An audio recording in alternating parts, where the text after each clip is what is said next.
മാസങ്ങൾ നീണ്ട 9 മാസത്തെ കാത്തിരിപ്പിനു ശേഷം സുനിത വില്യംസും സംഘവും ഒടുവിൽ ഭൂമിയിലെത്തി. കൈ വീശിക്കാണിച്ച് ചിരിച്ചുകൊണ്ടാണ് സുനിത വില്യംസ് പുറത്തിറങ്ങിയത്. സുനിത വില്യംസും സംഘവും സഞ്ചരിച്ച ക്രൂ 9 ഡ്രാഗൺ പേടകം മെക്സിക്കൻ ഉൾക്കടലിൽ ഫ്ലോറിഡ തീരത്തോട് ചേർന്നാണ് 3:30-ഓടെ ലാൻഡ് ചെയ്തത്.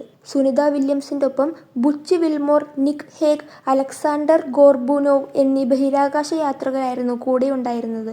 ഇവരെ പ്രത്യേക സ്ട്രക്ചറിൽ മെഡിക്കൽ പരിശോധനയ്ക്കായി കൊണ്ടുപോയി. നാസയുടെ ഹൂസ്റ്റണിലെ കേന്ദ്രത്തിലേക്കാണ് ഹെലികോപ്റ്ററിൽ ഇവരെ കൊണ്ടുപോയത്.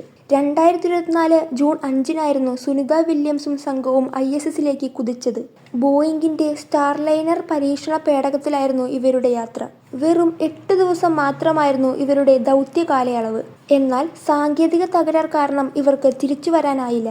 ആരുമില്ലാത്ത പേടകത്തെ ലാൻഡ് ചെയ്യുകയായിരുന്നു ബോയിങ്ങും നാസയും ചെയ്തത്. അതിശയിപ്പിക്കുന്ന ദൃശ്യങ്ങളായിരുന്നു ഫ്ലോറിഡയുടെ തീരത്തോട് ചേർന്ന് നടന്നത്. ഡ്രാഗൺ പേടകത്തിൽ നിന്ന് സോളാർ പാനലുകൾ അടങ്ങിയ ട്രക്ക് എന്ന ഭാഗം ബുധനാഴ്ച പുലർച്ചെ 2:30-ഓടെ വേർപെടുത്തി. തൊട്ടുപിന്നാലെ 2:45-ഓടെ ഡ്രാഗൺ പേടകം ഭൂമിയിലേക്ക് പ്രവേശിക്കാനായിട്ടുള്ള അവസാനഘട്ട എഞ്ചിൻ ജ്വലനം നടത്തുകയും ലാൻഡിംഗ് പാത ഉറപ്പിക്കുകയും ചെയ്തു.